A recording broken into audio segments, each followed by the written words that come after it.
side kick. This kick is arguably one of the most powerful kicks in the martial arts. The reason it's so powerful is because usually your body is flying at your target, you're using the strong muscles of the leg to press into your target, and it's not as bone-breaking as like a roundhouse kick or a snap kick, but it can do some serious trauma to your target, to your opponent.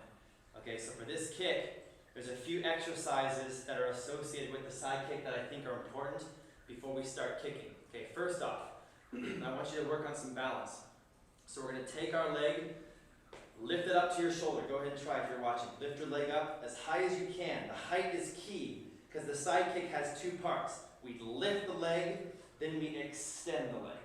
Okay, bring it back in. Lift the leg, then extend it and hold it out. Lift it, then extend it and hold it out. One more. Lift it, and then extend it and hold it out. Okay, other leg, same thing. Lift it up, and then extend it and hold it. Lift it, then extend and hold. Lift, extend and hold. When you extend it, make sure when you lift and you extend, you're looking at that foot and making sure that it's turned horizontal, so parallel to the ground. Okay? Another good stretch that we can do is just a simple, back of the leg flexibility stretch. I tell my students, grab your foot, put it out in front and try to hold it straight. If you can, lift it into the air. I've seen little martial artists, like 6-year-olds, that can lift their legs so high, they're touching their ears. And that's disgusting, but it's still pretty fun to watch. So just lift as high as you possibly can. Extend the leg, and then bring it up as close to your head as you possibly can. Just balance there.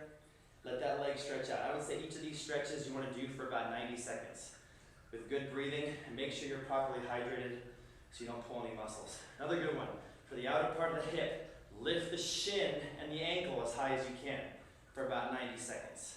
Okay, again, lift the shin and the ankle as high as you can. Back straight. Okay, now for the actual kick, I always start my students doing a dynamic kick. And by that I mean you're going to just hold a strong stance, sink the energy into your legs, lift your knee, that's important, and then extend the leg and hold. Now hold it for about a minute and get the leg at least shoulder height. You want to have it high, and look at your foot. It should be turned horizontal. Okay, for the sake of the video, about 10 seconds. But if you got time, at least a minute. So lift this leg, and then this side, extend it. Get it as high as you can. Get your foot turned horizontal.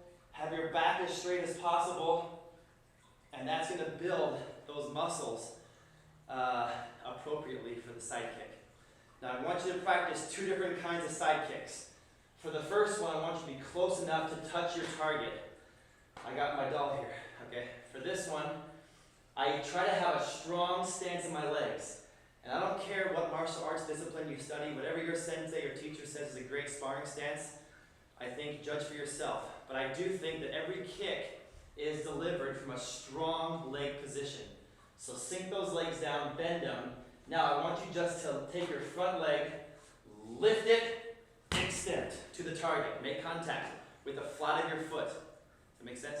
So again, lift, extend. Again, lift, extend. Okay? Other leg, the same thing. I want you to, on your own, do about 20 of these, at least. So, strong stance in the legs, sink it down, lift, extend. And if you notice, my bottom leg, when I kick, is turning away from the target to add that hip power into it. You want to use your hips. Like we talked about in the roundhouse kick video, every single sport that has power uses hips. It's very important. So one more. From here, touch that target, lift the leg, twist, use the hips. Okay? That's just a simple side kick from a standing still position.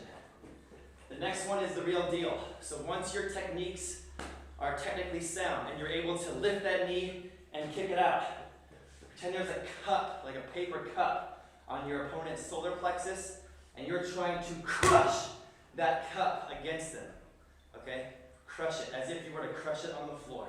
So the next kick is going to be jumping in. We're going to use, I'm about 185 pounds.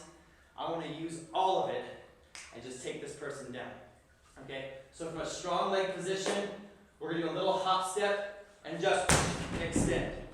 So hop step, lift, extend. Again, hop step, lift, extend. Okay? Then of course the other leg, the same thing. Get those legs sunk and rooted. Take your hop step, lift, extend. Again, lift, extend.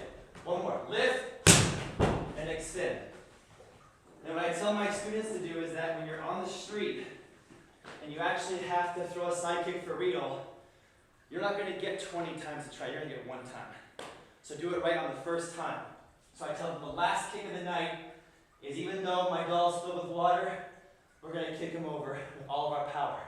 So a strong leg position, get yourself mentally tough, good breathing, and blow through them. Good balance, and you'll kick hard. The side kick.